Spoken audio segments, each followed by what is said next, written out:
নমস্কার প্রিয় দর্শক, আমি সৌমিতা। আমার চ্যানেলে আপনাদের সবাইকে স্বাগত জানাই।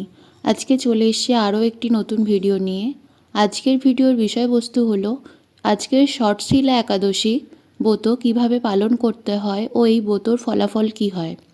তো চলুন পুরোটা শুনতে থাকুন, ভিডিও শুরু করা যাক। ষটশীলা একাদশী ব্রত কথা। ষটশীলা একাদশী ব্রত হিন্দু ধর্মের অত্যন্ত পবিত্র ও গুরুত্বপূর্ণ একটি আচার। একাদশী ব্রতসমূহের মধ্যে এটি বিশেষভাবে উল্লেখযোগ্য, কারণ এটি পাপমোচন এবং মোক্ষ লাভের এক মহা সুযোগ হিসেবে বিবেচিত হয়। মাঘ মাসের শুক্লাপক্ষের একাদশী তিথিতে এই ব্রত পালিত হয়। নামের অর্থ ও তাৎপর্য। ষটশীলা শব্দটি দুটি অংশে বিভক্ত। ষট অর্থাৎ 6 এবং শিলা অর্থে পাথর। পুরাণে ষট শব্দের অর্থ হল 6টি গুরুত্বপূর্ণ পাথরের প্রতীক, যা জীবনের 6টি স্তরের শুদ্ধতার ইঙ্গিত বহন করে। এই ব্রতের মাধ্যমে ভক্তরা জীবনের 6টি পাপ মুক্তি কামনা করেন।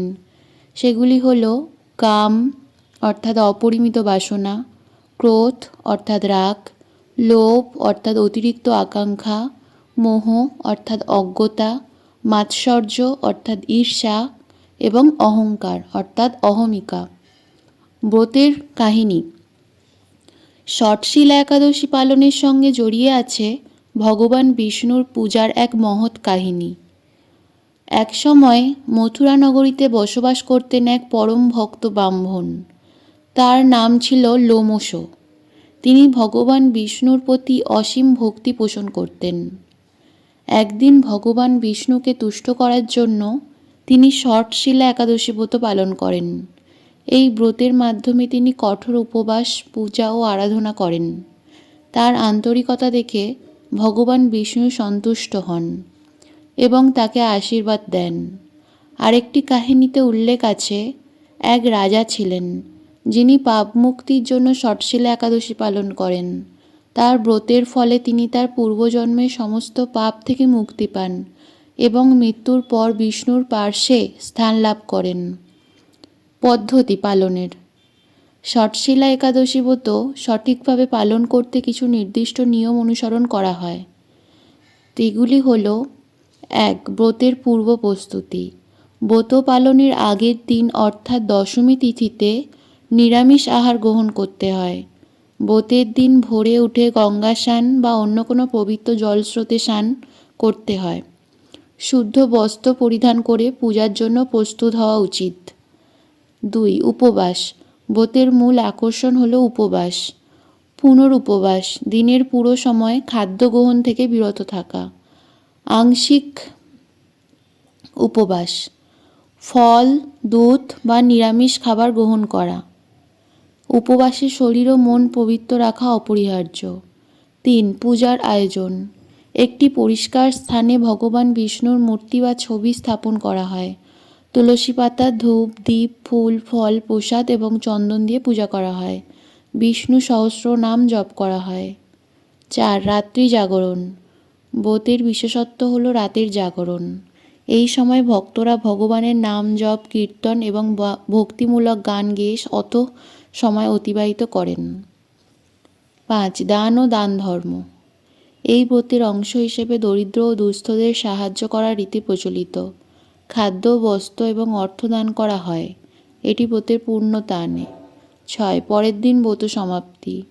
দ্বাদশী তিথিতে পূজার সমাপ্তি হয়, তখন নিরামিষ খাবার গ্রহণ করে ব্রত শেষ করা হয়। ষটশীলা একাদশীর বিধান ও নিয়ম।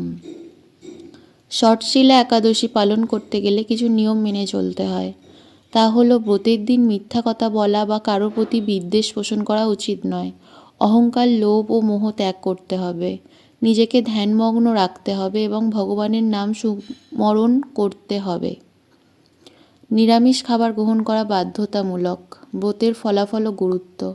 ষটশীলা একাদশী পালনের ফলে যে ফল পাওয়া যায় তা পুরাণে বিশদভাবে বর্ণিত আছে। এই ব্রতের আশীর্বাদে জীবনে শান্তি, সুখ ও সমৃদ্ধি আসে। এটি জীবনের সকল পাপ থেকে মুক্তি দেয় এবং ভক্তদের আত্মিক উন্নতি ঘটায়। মূল ফলাফল: পাপ মোচন, অতীত জীবনের সমস্ত পাপ ধুয়ে যায়। মুক্তি লাভ, ভক্তরা জন্ম মৃত্যু চক্র থেকে মুক্তি পান। আত্মশুদ্ধি, ব্রতের মাধ্যমে আত্মার শুদ্ধি সাধন হয়। সমৃদ্ধি, সংসারে সুখ ও সমৃদ্ধি আসে। বৈকুণ্ঠের স্থান, মৃত্যুর পর ভক্তরা বিষ্ণুর পার্শ্বে স্থান লাভ করেন। সমাজে ব্রতের গুরুত্ব, ষটশীলা একাদশী শুধুমাত্র একটি ধর্মীয় আচার নয়, এটি সামাজিকভাবে মানুষকে একত্রিত করে। পূজা, কীর্তন এবং দান ধ্যানের মাধ্যমে সমাজের মধ্যে সৌহার্দ্য ও ঐক্য বৃদ্ধি পায়। ষটশীলা একাদশী ব্রত ভগবান বিষ্ণুর প্রতি ভক্তির এক অনন্য প্রকাশ। সঠিক নিয়মে এবং নিষ্ঠার সঙ্গে এই ব্রত পালন করলে ভক্তরা পাপমুক্তি লাভ করেন এবং বৈকুণ্ঠে স্থান পান। ব্রতের ধর্মীয়, আধ্যাত্মিক ও সামাজিক গুরুত্ব অনস্বীকার্য। এটি মানব জীবনে পবিত্রতা, শান্তি ও সুখ এনে দেয়। তো প্রিয় দর্শক, ভিডিওটি আপনাদের কেমন লাগলো কমেন্ট করে জানাবেন। আর এভাবেই লাইক, শেয়ার, সাবস্ক্রাইব করে এভাবেই আমাকে সাপোর্ট করে যাবেন। Thank you.